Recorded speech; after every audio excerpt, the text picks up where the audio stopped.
Tadi kita sudah saksikan pemirsa Gibran dan Selvi sudah melangsungkan janji suci pernikahan. Acara pernikahan dihelat menggunakan adat Jawa mulai dari lamaran 2 hari sebelumnya, midodareni sehari sebelumnya hingga resepsi yang diselenggarakan hari ini dan ngunduh mantu. Lantas bagaimana makna sesungguhnya yang terdapat dalam resepsi Gibran dan Selvi yang menggunakan adat Jawa ini? Nah, kita akan membahasnya bersama psikolog Felicitas Kaban, MPSI. Ya. Ini bukan hanya soal adat Jawa, tapi kita pengen melihat sosok Gibran itu seperti apa sih dari sudut psikologi. Karena selama ini kan kalau kita ngomongin soal Gibran, pertama kali dia muncul itu tampak sosok, ya orang akan berpikir mentang-mentang anak presiden, nggak simpatik nggak gitu simpatik ya kan, kalau ngelihat kan ngomong kan kayak sinis. Betul nggak seperti itu Mbak Felis waktu pertama kali melihat Gibran? Yang tampak pertama kali seperti itu. Iya, pandangan secara umum kaum awam pasti lihatnya begitu karena dia tidak senyum misalnya, atau pandangannya lebih ke atas gitu. Jadi kaum awam pasti akan bilang cenderungnya tidak empati atau tidak simpati gitu. Itu secara umum pasti akan kelihatan begitu. Siapapun kalau kita ketemu tidak senyum, pasti akan kita bilang, wah sombong nih, gitu, nggak ramah nih. Gitu. Apalagi kita sebagai orang-orang awam nih ngelihatnya, kebetulan dia anak presiden kan, pada akhirnya dihubungkan dengan atribut-atribut sosialnya. Anak presiden, sombong gitu kan. Sebenarnya bukan anak presiden juga banyak yang nggak senyum gitu. Dan banyak yang sombong. Banyak yang sombong. Kebetulan dia dipublish kemarin pas misalnya orang nomor 1 papanya, jadi semua media sorot ke dia dan akhirnya semua se-Indonesia jadi lihat muka dia yang tidak senyum itu gitu. Tapi kalau dari keilmuan Mbak Felis sendiri, ini apa sih yang sebenarnya sedang ditunjukkan oleh Gibran itu? Gestur-gestur ini menunjukkan simbol apa? Kaku atau? Dari tipe dia sih, aku belum pernah berinteraksi langsung ya, jadi belum pernah langsung yang face to face atau lihat berbicara begini. Tapi mungkin kepribadiannya atau memang dia terbiasa dengan begitu sejak kecil mungkin. Memang pembawaannya seperti itu, tidak semua orang supel kan. Ada tipe-tipe memang yang memang kaku atau yang tadi dibilang atau yang isi going, yang ketemu siapa aja bisa rame di mana aja. Itu memang tipe-tipe kepribadian kita bermacam-macam gitu.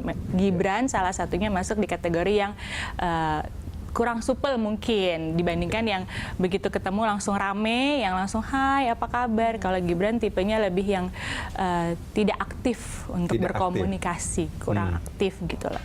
Oke. Tapi kalau kita melihat pernikahan pada resepsi pernikahan tadi gitu ya, ya ada senyum gitu, tapi juga wajahnya memang kadang-kadang ekspresinya terbatas gitu. Dan kalau kita lihat apa yang dilakukan pada resepsi pernikahan ini yang sangat sederhana, itu juga atas permintaan Gibran, itu kan orang juga berpikir, oh ternyata mungkin persepsi kita selama ini juga kurang tepat gitu kan. Biasanya kan kalau orang sombong pasti dia langsung mewah gitu kan. Semuanya serba VIP gitu. Kembali lagi kita ke sifat dasarnya, bahwa tidak senyum atau kaku, cenderung kaku itu bukan berarti misalnya sombong. Kelihatan dari yang pestanya yang sederhana, permintaan Gibran, itu bisa jadi memang dia orangnya tidak mau dipublish gitu loh, tidak suka yang heboh-heboh. Jadi begitu ada media banyak, dia ekspresinya juga terbatas karena dia tidak terbiasa dengan publisitas, walaupun orang tuanya sudah menjadi public figure nomor 1 misalnya, tapi anaknya sifatnya memang tidak expose, tidak terbiasa tampil gitu, atau bahasanya tidak yang banci tampil gitu.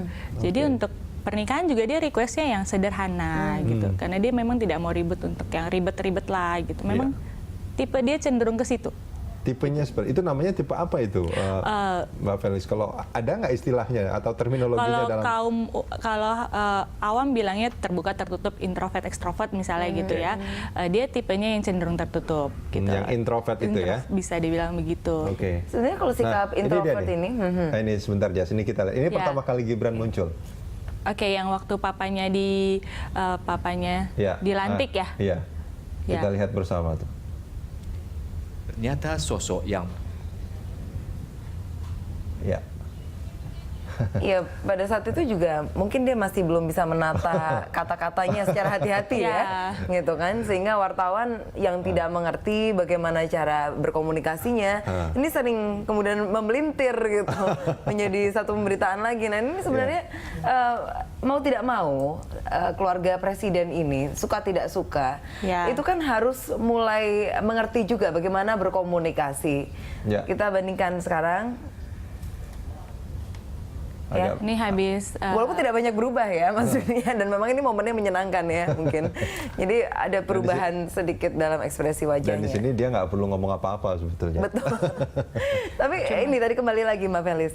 Sebenarnya kan kita tidak bicara like or dislike, tetapi ini harus tidak harus ketika menjadi keluarga presiden atau berada di lingkaran satunya presiden, ini kan kita juga harus menjaga sikap. Nah sebenarnya seperti apa sih introvert ini, apakah bisa diobati istilahnya tanda kutip, atau mungkin bisa di cover dengan sikap-sikap tertentu sehingga bisa proper begitu sikapnya? Iya, sifat itu kan bawaan dari lahir misalnya. Gibran sudah umur berapa sih sekarang? Udah 8 atau 20 berapa. Itu kan berarti memang sifatnya dipupuk sejak 0 sampai sekian. Tiba-tiba papanya jadi public figure, dia harus switch 180 atau 360, itu kan susah gitu loh. Kita punya kepribadian sudah menempel atau sudah melekat, memang aku, tiba-tiba papanya jadi konsumsi publik, bukan papanya aja, keluarga, anak-anaknya juga. Dia memang mau tidak mau harus belajar, tapi tidak. Kalau untuk orang yang tidak terbiasa berhubungan dengan banyak orang harus berubah juga tidak sebegitu gampangnya gitu loh. Yang tadinya saya hidup di kota kecil, walaupun kuliah keluar ya, tapi hidup saya mau ngapain terserah, tidak ada yang melihat atau tidak ada yang komen. Begitu jadi orang nomor 1 papanya, semuanya sampai sekolahnya, latar belakangnya dipublish, dibahas, semua orang tahu. Harus ada penyesuaian juga. Kita memang tidak bisa menyalahkan dia kalau tiba-tiba kita jadi artis terkenal misalnya. Itu kita bisa salah penempatan karena memang belum terbiasa. Apalagi yang biasanya cuma sendiri, tiba-tiba kamera banyak, bukan hanya kamera, tiba-tiba habis kamera efeknya se-Indonesia tahu apa yang saya lakukan. Semua dari misalnya prestasi dia, kalau prestasi membanggakan, kalau yang bukan kan itu menjatuhkan gitu. Butuh mental yang cukup yang lebih gitu. Nah ini Mbak Felis, kalau kita perhatikan sebetulnya ini menarik ya. Pak Jokowi itu kan orangnya kan senyum terus gitu ya. Bu Iriana juga walaupun jarang senyum, tapi dia akan juga senyum gitu. Ini Gibran ini ngikutin. Apakah mungkin Pak Jokowi mungkin sangat pintar mungkin ketika di depan umum dia senyum, tapi kalau sama anaknya tegang nggak juga tampaknya ya? Kita balik lagi ke latar belakangnya. Pak Jokowi bukan tiba-tiba langsung jadi presiden. Dia sudah menjadi kepala di beberapa sebelumnya gitu di daerahnya.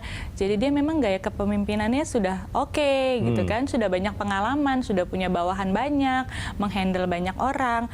Mungkin walaupun kepribadiannya tertutup, tapi dengan pengalaman sebegitu banyak akan terbuka. Terbuka. Nah itu juga mungkin yang bisa terjadi sama Gibran mungkin ya. Karena kalau saya lihat pada saat dia berhadapan dengan wartawan, wajahnya seperti itu. Tapi kalau nanti kita tampilkan lagi ya, pada saat dia selesai sama wartawan, dia akan tersenyum sama Pak Jokowi itu dia akan senyum. Bahkan waktu pas kita lihat tadi dia digendong sama ayahnya waktu pas habis siraman, itu juga wajahnya Gibran itu lucu. Lucu ya. Ada rasa tidak percaya diri kah? Mungkin dengan ekspresi-ekspresi tertentu, misalnya tidak ingin terlihat giginya gitu kan misalnya, atau tidak ingin terlihat awkward atau apa misalnya. Sebenarnya banyak faktor yang membuat dia seperti itu mungkin ya. Jadi yang dipublikasikan tapi untuk ke keluarga dia bisa jadi lebih, karena selama ini memang dia dari kecil sama keluarganya, sama misalnya Pak Jokowi yang kita lihat presiden, tapi di mata dia tetap papanya gitu. Hubungan dia dari kecil sama papanya memang sudah dekat, ya akan ngomong seperti itu. Tapi untuk wartawan dia baru kenal, dia tidak mungkin langsung bisa sesupel itu. Artinya bukan hanya sama wartawan, mungkin sama orang yang baru dia kenal, mungkin dia juga akan bersikap seperti itu ya. Berarti Gibran ini penyesuaian diri untuk orang barunya cukup beradaptasinya cukup lama misalnya. Itu atau bisa nggak kalau disebut Gibran itu memang orang yang sangat hati-hati? Hati-hati hati-hati. Bisa dibilang hati-hati, satu memang dia kan pintar, maksudnya bukan orang yang IQ-nya pas-pasan atau di bawah gitu ya. Dia pintar, menyelesaikan kuliah di luar bisa, berarti kan IQ-nya bisa. Untuk dari segi akademis dia pintar, dari segi sosial dia bukan tipe orang yang tidak bisa bergaul juga misalnya, bisa. Tapi kalau dibilang hati-hati, benar mungkin dia tipe analitik gitu, analisis, menganalisa nanti kalau saya begini bagaimana, saya begitu bagaimana, toh tidak ngapa-ngapain pun dia apa-apain gitu kan. Jadi saya harus apa ini gitu. Tipe hati-hati bisa, ataupun tipe memang tidak biasa, kurang biasa untuk berekspresi di depan orang baru. Kalau kita belum kenal terus tiba-tiba saya curhat, kan nggak semua bisa begitu. Ada juga yang baru kenal langsung bilang, gila hari ini aku begini-begini, langsung cerita. Itu tipe kepribadian beda-beda. Jadi kita tidak bisa bilang dia bagus atau tidak bagus, memang tipenya seperti itu gitu. Jadi memang tipe ya, karakter orang pasti akan berbeda. Nah, kalau kita bicara soal karakter atau sifat, Mbak Felis, ini tuh sebetulnya memang sifat dasar atau ini bentukan sebetulnya? Sifat dasar bawaan, memang dari diri dia begitu, dan dibentuk oleh lingkungan. Artinya kedua hal itu akan berpengaruh. Misalnya saya memang periang atau ekspresif, tapi di lingkungan yang terlalu otoriter, tidak boleh begini, ketawa sedikit terlalu besar misalnya diprotek ataupun dilarang. Jadi tipe saya yang periang akan tidak bisa aku ekspresikan gitu loh. Setahun, 2 tahun, 20 tahun, akhirnya tipe periangnya memang sudah tidak ada lagi. Kalau ngelihat dia sini kira-kira tipe yang periang atau Kenapa jadi bahasa ya, Mas? Ini kan bahasa pastinya periang, kalau nggak periang nggak bisa jadi begini. Oke, Mbak Felis, kita ke informasi berikut ini dulu.